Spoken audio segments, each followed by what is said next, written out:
evening, afternoon, whatever day of the week or time you're listening to this. This is the Wookie Automotive Racin Ramblin podcast. It is I, the one and only the Wookie, and we just got done another road course weekend slash Michigan weekend. Big winner this weekend, Keelan Harvick, waving around the flag in the floorboard of his dad's race car. This week we had I did Mid Ohio. We brought 3 cars over to Mid Ohio. Did all right. Ran around kind of in the back. Kept to ourselves, and nothing major broke down. No crashes or anything like that. So yeah, we'll take we'll take a weekend like that so we can get the road course cars ready once again for Road America coming up in a couple weeks. This week's course, Bristol. I'm actually not going to Bristol, so I'm missing the race for the first time in a long time. But going ahead and going to my brother's wedding up in Maine, and I'm turning it into a big road trip where I'm going to drive a rental car all the way up and all the way back. Gonna be filming a few cars for the channel, so hopefully I get some actual content flowing once more, other than the podcast. We'll see. I'm definitely getting some cars filmed. I don't know how long I'll get the content out, but hey, I'm doing stuff. Really excited for next week, but this isn't about next week. It's about this week. We had Mid Ohio once again. Didn't disappoint. Who would have thought? Track that's really narrow, not built for stock cars at all. Always seems to put on a good show, and this year was no exception. Didn't have any big wad ups. That this track tends to have on restarts. You know, there's like one car gets turned and like 5 cars runs into them. It was all single car incidences this year. Probably the biggest one was on the first lap. Dylan Murcott, making his debut for JP Motorsports, had a brake failure, spectacular brake failure.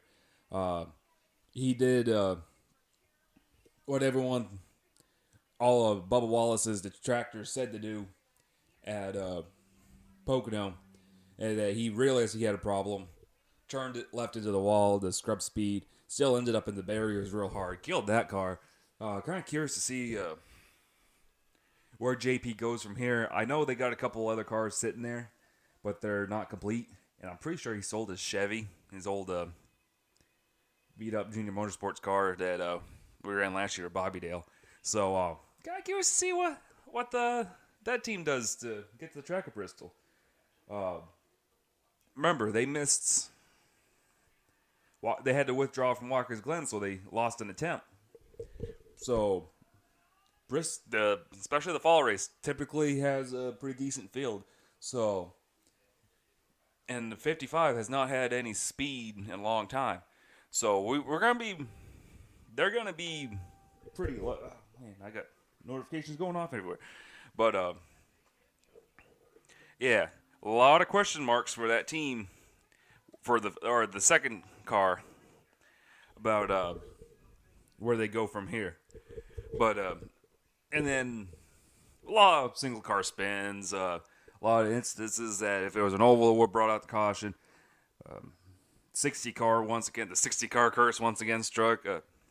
Chase Briscoe got spun, and poor Cody Ware. Cody had a real good run going in old beat up steel body car for BJ. Run quietly in the top 20, and then couldn't miss the 60 car. Peeled the right side door skin off and lost the door foam out of that.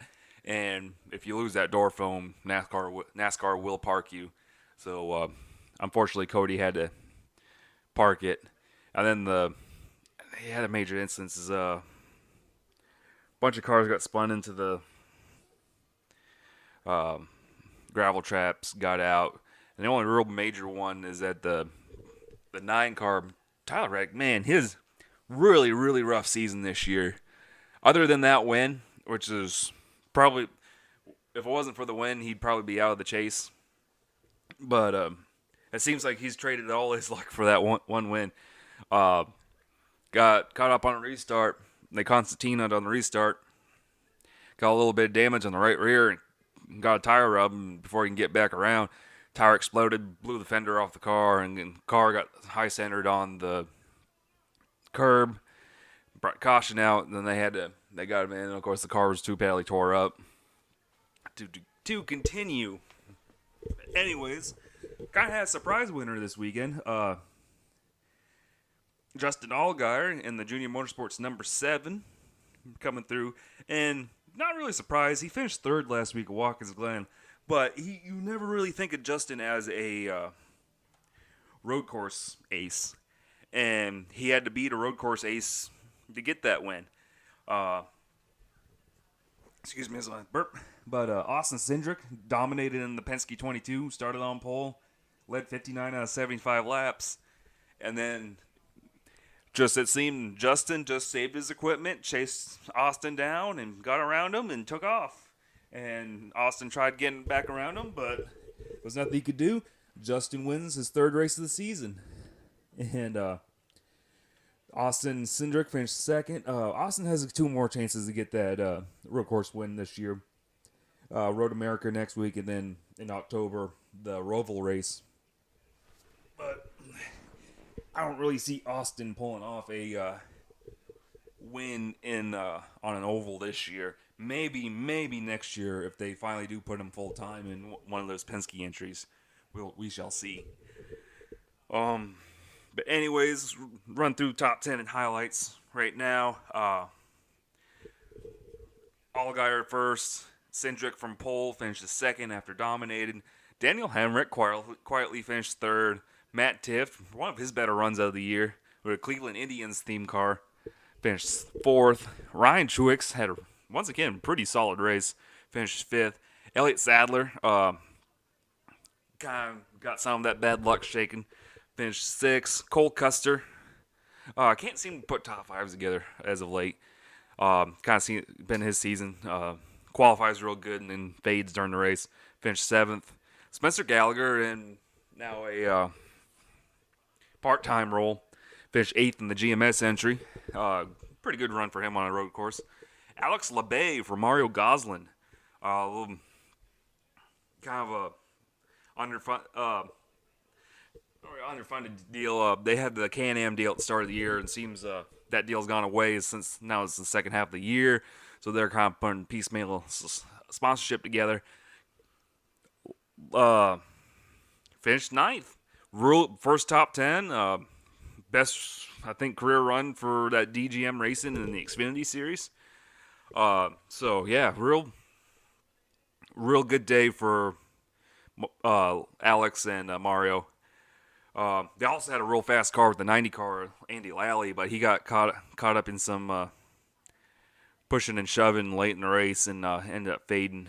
And can't really see I think he ended up getting a lucky dog. He still finished 15th. At one point, he fell back to like 28th, so he was like a lap down. So he had to come back.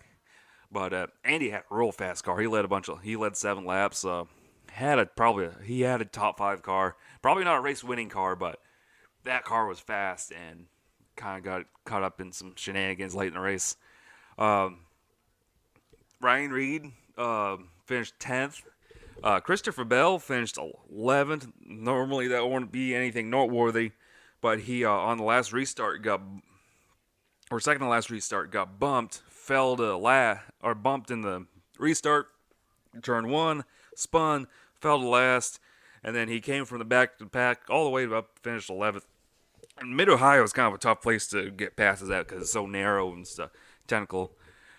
And then now we'll run through some good runs and ringers. Brendan Gaughan, I'm trying to think, no ringers in the top 10, so kind of curious right there. But first one's Brendan Gaughan in the 3 car for RCR, making only a couple starts this year. Retired from full-time driving. Of course, sponsoring Daniel Hemrick full-time in the 21 car, and then Brendan's running the 4 super speedway races for Mark Beard in the 62 entry in Cup. And then, of course, he's making a couple of starts in the Xfinity Series in the 3-car. Kyle Benjamin quietly finished 13th. He's not a road course ringer, but still a good run for. He's a short track ace. A good run for him. As mentioned before, Andy Lally 15th. Ross Chastain got tagged late in the race. He was actually running top 10. Even I think he stole top 5 during the stages, one of the stages, but ended up fading to finish 16th. Still a real good season. I think this would probably be the rate he's going this year. This is the year he finally breaks through for that chase berth. And then Jeremy Clemens, Michael Annett. Tommy Joe Martins with a real solid top 20, 19th in the 78 car. And then Josh Bilicki with his first career top 20, finishing 20th in the 45 car. And yeah, real nice to see Josh finally get that monkey off his back. They've had some horrible summer this year. He had missed the first 2 races of the year because they had no owner's points. And then I think they swapped the owner's points around between 55 and 45. And so they get Josh in. And then they went ahead and did all right. Was stealing the occasional top 25 every once in a while. And then the summer hit. Now, oh my God, they'd blown engines, blown oil cooler. They'd blown like 5 or 6 engines at one point. Not been a good summer for him. Justin Marks got spun late. Ended up finishing down the order in 22nd. Let's see any more highlights. Tim Cowan drove the 66 for MBM in his old Ford. This was more. It was his old Ford, but this was more of a true MBM entry this year. We fielded it for him. Used all our equipment and stuff. So consider this a true MBM entry, unlike years before. Finished 26. Kind of has some struggles mid part of the race. Popped the clutch, rolled off the jack, lost some track position, but late cautions kind of helped him out. Catherine Legg making her first stock car start. Finished 30th after an engine failure. Not really telling of her run. She was running top 15 most of the day for Johnny Davis, and then until the engine failed. So kind of disappointing. We get to see her race again in a couple weeks in Road America. So, and then props to NBC really promoting the heck out of her making her debut in this sport. She is probably one of the top women racers in the world, and it's been racing sports car. Formerly IndyCar driver, been racing sports cars for a long time now, and she's been winning races with her teammates there. So, I had a real good run going until that failed. Cody Ware made a kind of a rare start for him in the Xfinity Series. He's been focusing more on a motorcycle racing career this year, but he ended up finishing 33rd after that problem. Johnny Jackson made one of his rare starts in the series for MBM. This was start and park, ran the first segment before parking, and then the last one of note, really, Dylan Morcott, finishing 40th after that scary failure on the opening lap. But anyways, pretty good race once again in that Mid-Ohio. We did have a threat of rain for Saturday. Well, it did rain on Friday, delayed practice a little bit. Nobody really practiced final practice because there was the damp conditions. But at that point, it looked like it was supposed to rain on Saturday, but at that point, the forecast started saying it was going to get a little better for Saturday, and it ended up being a beautiful day. Yeah, as much as I like the rain racing, it was probably better though. It was that. We do got 3 more chances for rain races. Road America in 2 weeks for Xfinity Series, Mosport for the trucks, and then the Roval event in October between Cup and Xfinity. Looking at the Xfinity points, Christopher Bell has lost some ground, but he still has 17 points over Elliott Sadler and Daniel Hemrick. That's still half a race, so that's still a pretty decent margin. But one bad race, and he's got that wiped out. Cole Custer's quietly in fourth, 19 points out. Justin Allgaier is only in fifth place, 20 points out. So it just shows how pretty close this year's been for the Xfinity regulars. And then the rest of the rundown is way far back. But yeah, really, we got 5 cars we can really consider threats for the championship this year, which I think is great. And 2 of them are proven by far winners this year between the veteran Allgaier and the hotshot rookie Christopher Bell. And then you got Elliott Sadler, who is kind of really needs to start winning races. I really don't see him being full-time next year with one main financial finally leaving the sport. And then Daniel Hemrick, rumor has it he may be going cup racing next year. He hasn't shown that speed to win races. I kind of hoping that he does steal that win by the end of the year. But if he doesn't, he's a proven top 5 driver. He's consistent. He doesn't tear things up. So if he gets in the mid-level JTG ride that was rumored this past weekend, good for him. I think he'll be a good shot for Rookie of the Year. Of course, if the other rumored driver, Cole Custer, gets his full-time shot at Stuart Haas, I'm going to have to lean more towards Cole for Rookie of the Year for next year. But that's next year. We'll probably get more into future talks later as the season progresses and these rumors become true or the rumors get crazier. 6 points right now. Brandon Jones, Tyler Reddick down in 7th, even though he's got that win way far back. Ryan Truex quietly in 8th. Austin Cindric is in 9th, which is pretty good for him. He needed a good run to try to put some ground between him and 13th. Matt Tifft is 10th. Ryan Reed, he really not has been his season all the way down to 11th. Ross Chastain, 49 points over 13th place. Ross is sitting in 12th. So Ross is on that bubble position. He really needs to try to gain ground on Ryan Reed. He's about 60 points back. But if someone behind him wins a race, he's boned. He's been desperately trying to get into this chase the last 2 years, and usually at this point in the season, he's been a rash of crashes and mechanical failures, and he's dropped out and missed. But he's been keeping it consistent. He's been one of the top independent. He's currently the top independent racer right now. Michael Annett back in 13th. That's kind of a but rumors he should be back in that ride next year. John Hunter Nemechek didn't participate this weekend. He fell back to 14th. Kaz Grala still in 15th in points, even though he's kind of doing every other race now, it seems. Not focusing on the full-time schedule. But still, that Fury team's doing pretty good for the equipment they got. And then Ryan Sieg, 16th. Yeah. He had a mechanical failure or crash. He got into the barriers a little bit. Jeremy Clevens, Spencer Gallagher, Alex LeBay quietly tied for 18th. Then Garrett Smithley rounds out top 20. Next is Bristol.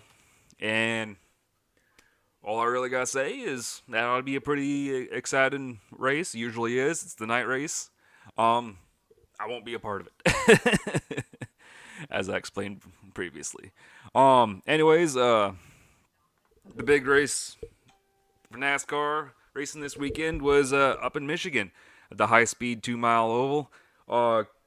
Kevin Harvick one-handedly. He had by far the best car of the weekend and finished with a big margin over second-place Brad Keselowski. It was Austin Dillon, but he cut a tire with a lap and a half to go. Still limped it around to finish 4th. Kyle Busch came back to finish third after some pit problems. Ryan Blaney quietly finished in fifth. He had a top 5 car all day long. Kurt Busch quietly finished sixth. We've got a little silly season talks about him coming up. Eric Almirola 7th. Denny Hamlin 8th after starting on pole. Chase finished 9th. And Joey Logano finished 10th after starting in the back after a shock change in the pace laps. I didn't realize that was a thing you could do. And how about Daniel Suarez starting last after wrecking in qualifying? Ended up finishing 11th.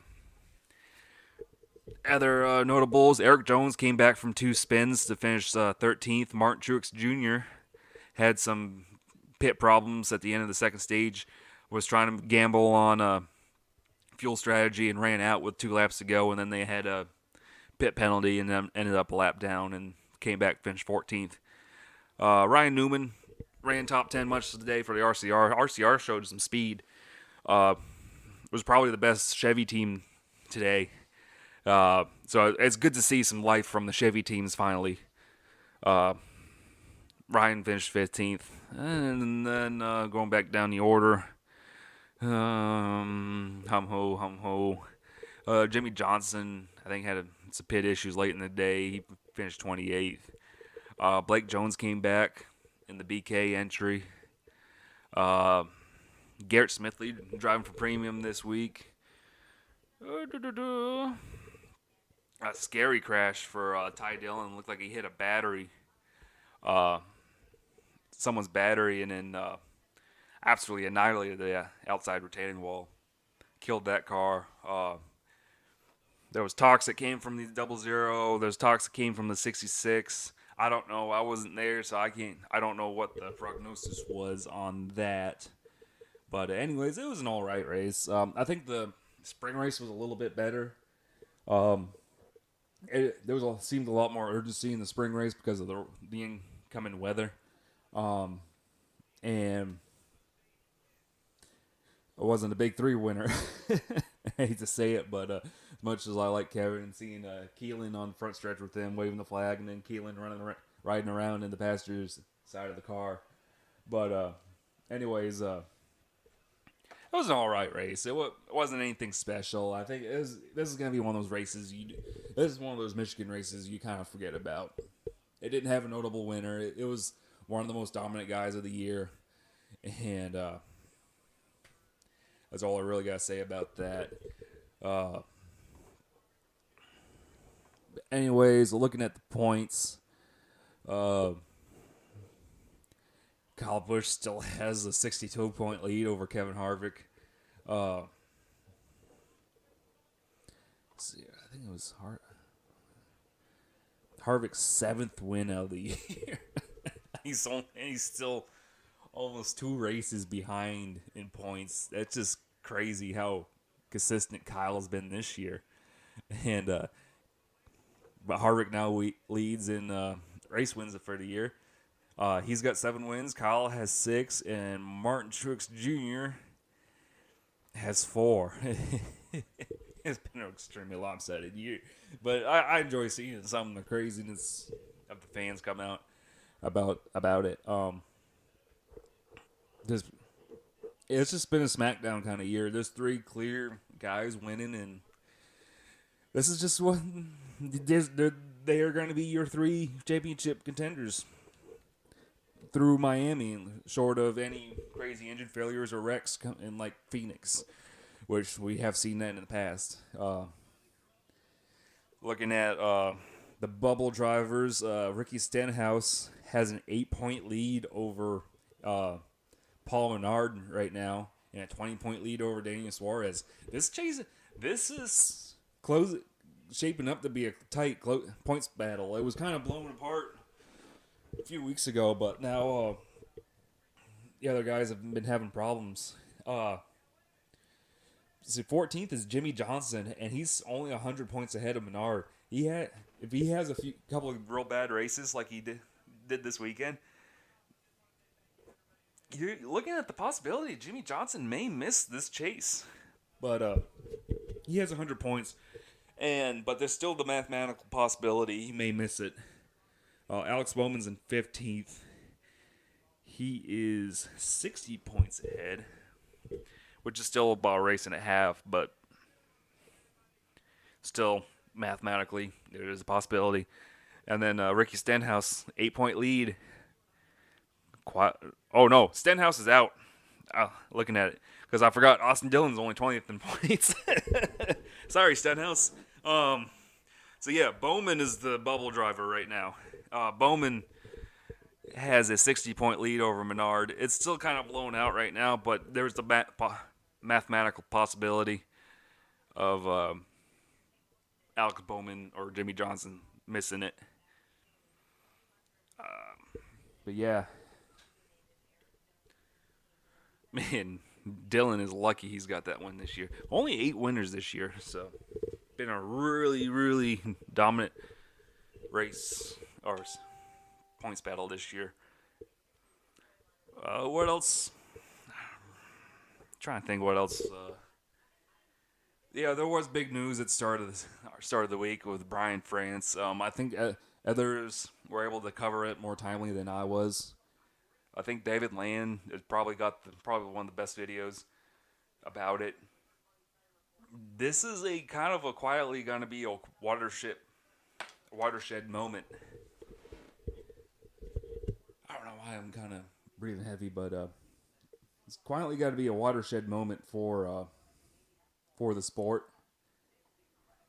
Yeah, Jim France took over. He has shaped sports car racing in America how he pleases, but he has, as a result, sports car racing is quietly growing in popularity. But anyways,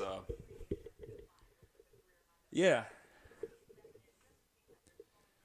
Is this Brian France finally being done with the sport? Possibly. But big picture, all I really gotta say is that you got these multi-million-dollar companies looking at the sport that's quietly losing value over time. And when their CEO makes a boneheaded decision like that, makes a lot of press, that's not good. And I believe there will be a factor when the TV contracts finally come up in like 2022, 2023. Then the sport's not going to get as much money as they were before from TV contracts. Even right now when they look for a new title sponsor. That's going to devalue the sport a little bit. So, bigger picture. I do believe it's still going to continue to get worse before the sport gets better. I've been preaching it since the start of this series. I've been preaching it for a few years now online. That's just how it goes. That's just me personally thinking out loud. And then other news this week, silly season rumors. I think the first big one is that Kurt Busch is not going to be back with Stewart-Haas next year, which he's been the number 3 driver for sure this year. He's been number 2 in years past, but I think he's kind of like this time's finally come, run its course at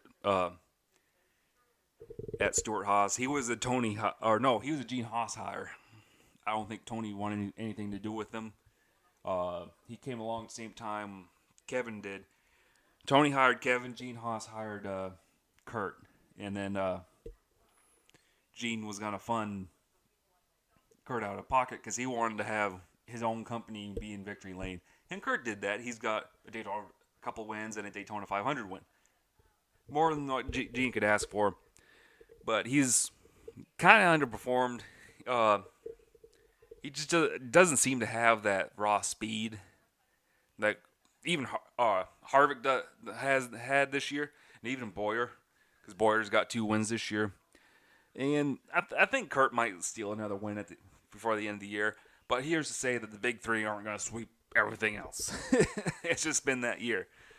But anyways, the hot rumor, according to motorsport.com, was linking Kurt to the 1 car next year, which I think that would be a good ride for him. Now it says Monster was going to follow him, or there was a rumor that Monster was going to follow him. I doubt that. But Jamie McMurray has struggled mightily this year and never really achieved the success 2010 did.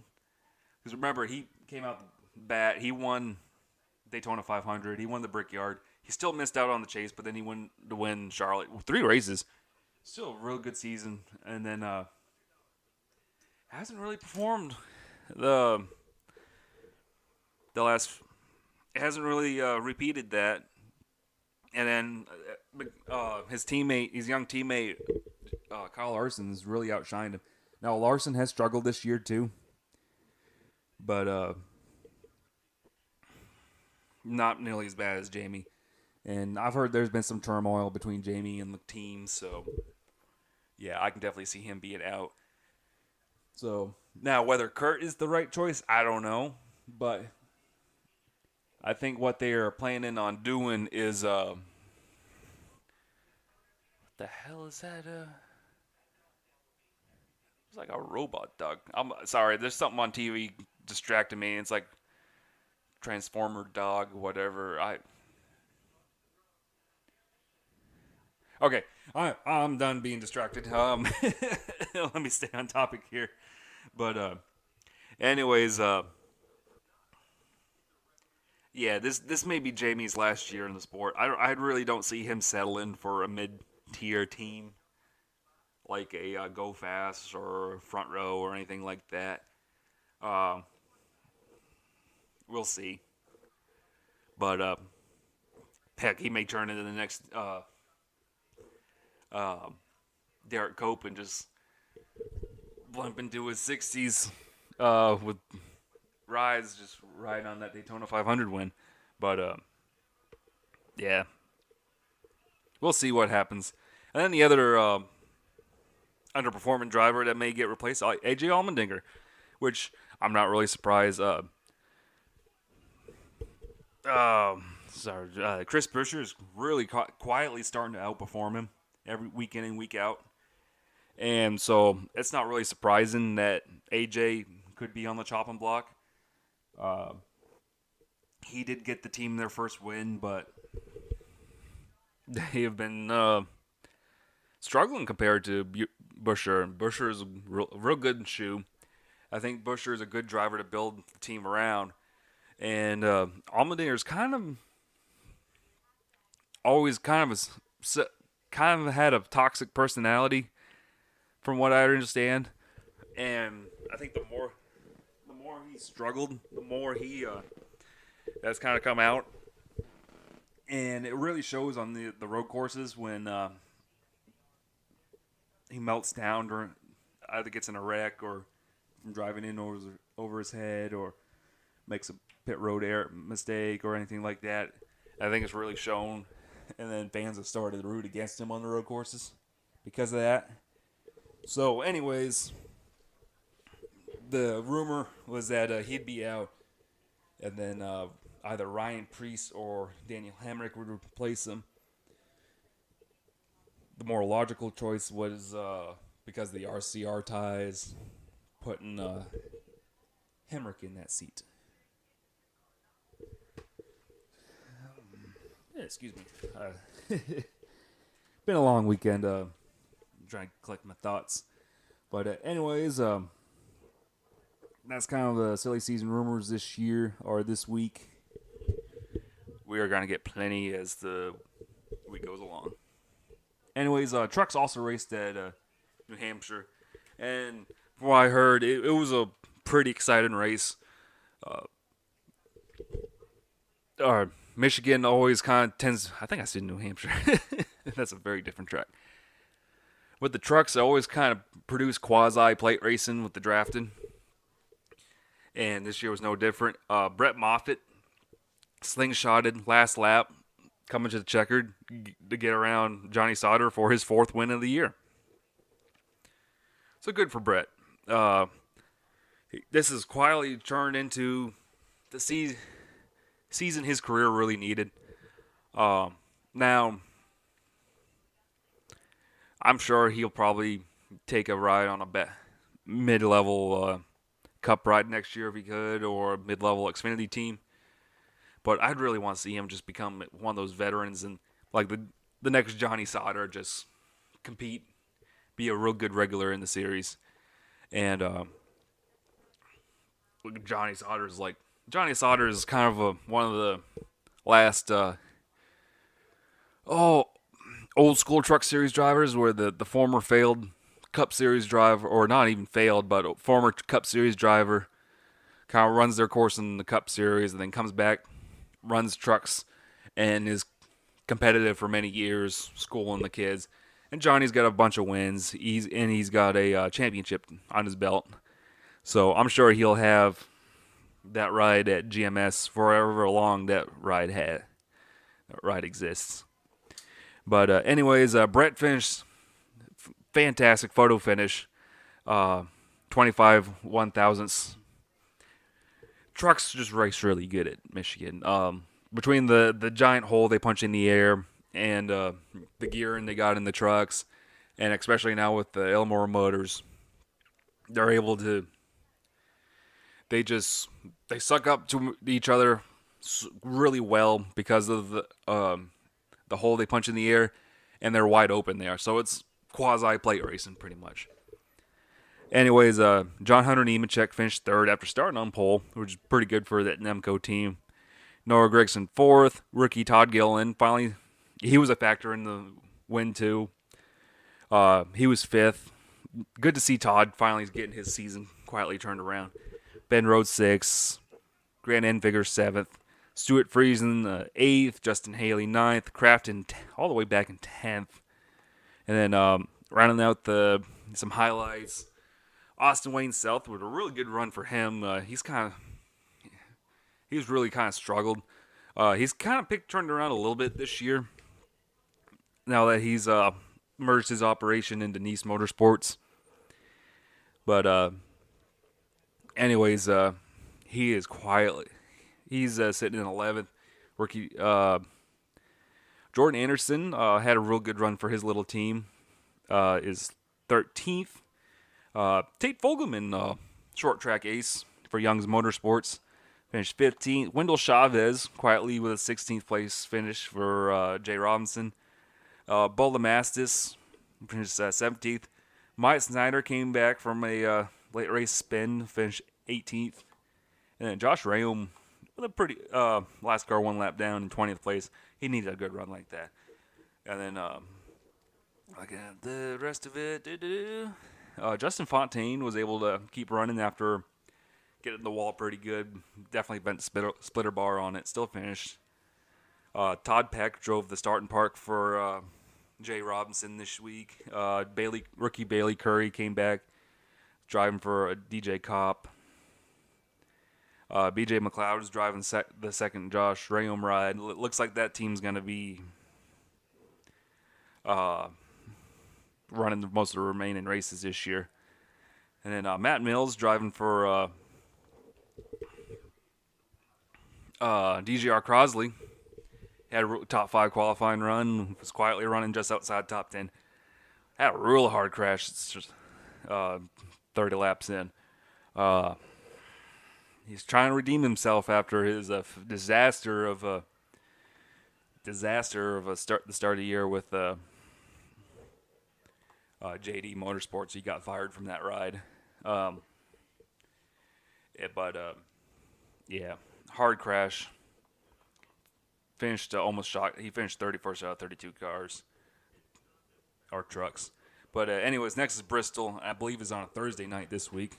They messed with the schedule a little bit because Cup is only going to be there for 2 days. They're going to run the Xfinity or the truck guys Thursday night now. Mostly because fans are complaining about the midweek race years now. But the rain hasn't really been friendly to them for the last couple of years. So it kind of pushes the race later and later each year. But anyways, Bristol's next.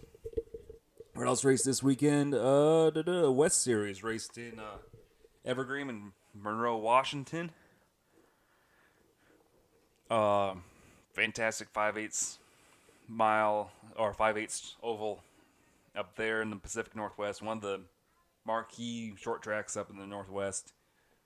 Derek Thorne won over Cole Rouse, and Ryan Partridge is third. Cody Vanderwall fourth. Tyler Tanner making his first start, I believe, in the West Series. He's first start since 2014. He's only got one previous start by a driver Jefferson Pitts. If you don't remember Tyler Tanner, he's a pretty good super late model racer out of the Pacific Northwest. He drove about half the season in 2015 for Mittler Brothers in their starting park entry. So, pretty good showing out of him. Another Pacific Northwest driver, Cole Keats, 6th. Haley Deegan, 7th. Matt Levine, 8th. Pole sitter Derek Kraus led 115 laps. Finished 3 laps down in 9th. And then rookie Trevor Huddleston in the other Bruncati ride finished 10th. And everybody else was out because there was a big crash about 50 laps to go caused by Takuma Koga. And there was some footage of the drivers involved in that crash, specifically Souza, confronting Takuma over the crash. But anyways, I believe next is the second combination event for the West Series and East Series at Gateway, and that is in a few weeks. I'm actually kind of looking forward to seeing this race. And then the Pinty Series, Canadian Series race today over at Three Rivers, or Circuit de Tres Rivers. I hope I did not butcher that French right well, but it's Three Rivers. My Canadian friends I know pretty well up there, and they call it Three Rivers. So I'm going to call it Three Rivers. But street course, street racing. And apparently it was, once again, a pretty exciting race, as this event typically is. Alex Tagliani won over LP Dumoulin. Alex Labbe making his return to the series after his first top 10 yesterday. In third. And then top 5 rounded out by JF Dumoulin and Marc-Antoine Camarand. Currently, LP sits on a tight 4-point advantage over Cole Powell. Marc-Antoine Camarand is currently in third, 9 points back. So a pretty close battle for the points lead or for the championship in the Pinty Series. And then Tagliani and DJ Kennington are currently tied at fourth, still mathematically in it, 16 points out. Veteran Andrew Ranger, 6th, tied with Kevin LaCroix. They are 21 points out. And then Donald Thedage, 8th. Brett Taylor, 9th. And then Adam Martin, 10th. And then that's really the racing we got this week. That's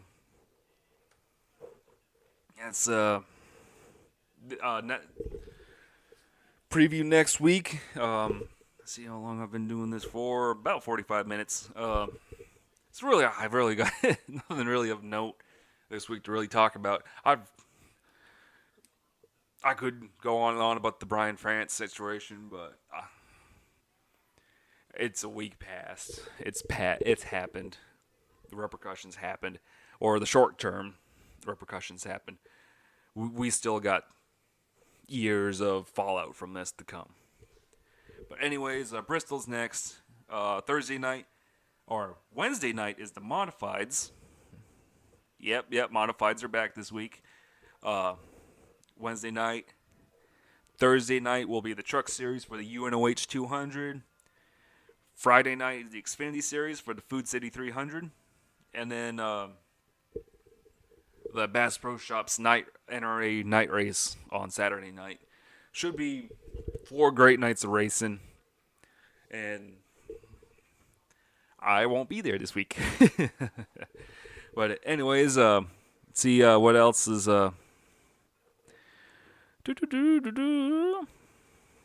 See, let's next up on Pinty Series is racing all the way over in Nova Scotia this week in Antagonish. uh, the 3rd mile track. Go back. Uh, End of the month will be the combination race for the K&N East and West at Gateway. Kind of curious to see what the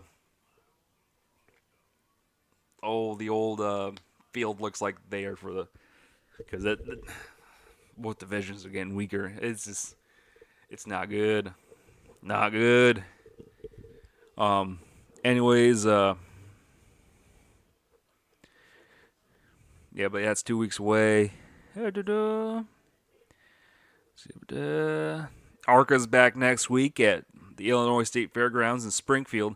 That ought to be a real good race. I've done that race a few times.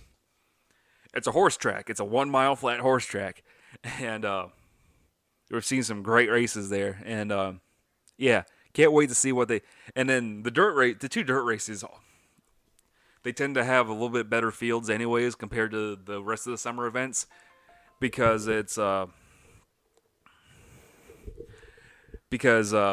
you get the dirt ringers out there. So I think Ryan Unzinger's coming back. I wouldn't be surprised if Ken Schrader's running. Let's see, let me bring up see if they got the preliminary entry list up, because of course ARCA does. They do. Let's see if we got any highlights coming up already on the list. Joe Cooksey's coming back for Hickson. He typically runs pretty good. Logan Seavey, I think he's the leader in USAC Silver Crown points, and I think he's currently got his 21st win in Silver Crown this weekend at Salem, which puts him on the all-time wins list in Silver Crown, which is pretty up there. But he's driving for Venturini. That's probably going to be your favorite for the race win right there. He did real good at Eldora for KBM, so that ought to be a good run. What else? Ryan's Unzicker's. Well, the car's entered. He's not on the list yet, but Ryan Unzicker's in the 24 car once again. Jeff McClure is the crew chief. They set up the car over at Brian Keselowski's, or the Keselowski's shop. That ought to be a real fast car once again. And then Alex Clubb got himself another car built. Remember, he had a wicked hit last year trying to miss a wreck at start or on a restart, and he got hammered from behind from Mark Muner. And oh my God, this car was destroyed. Ripped the truck arms out from the car, bent the pedal assembly. Absolutely annihilated the car. I believe he did get a little bit of injury, but he's coming back this next year. So good for Alex to come back. I'm rooting for him. He's just a good old boy from Illinois. He ran a few times for Roger Carter about 3 or 4 years ago. Got himself another car. Just looking out there to have fun and possibly get a good finish. He runs a lot of street stocks and a little bit of modified, so good to see Alex back. But anyways, also next week, IndyCar is coming back for their second 500-miler of the year over at Pocono. Typically a very good event. It's real nice to see this become a yearly tradition for the series. But anyways, IndyCar's at Pocono. F1's off for another couple weeks. Supercars are off for another couple weeks. Oxford Plains is in a couple weeks.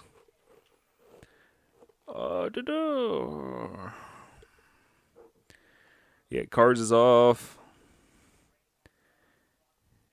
And then IMSA's running next week at VIR, Virginia International. But anyways, that's really the racing on the docket for this week. The Michigan / Mid-Ohio week. Yeah, it was all right. Nothing really much to talk about. like I mentioned before, not like last week where we had rain racing and in the Xfinity Series and had a first-time winner, a very popular first-time winner. But anyways, what's else on the docket? Like I said, I'm gonna be doing that road trip up to Maine for my brother's wedding.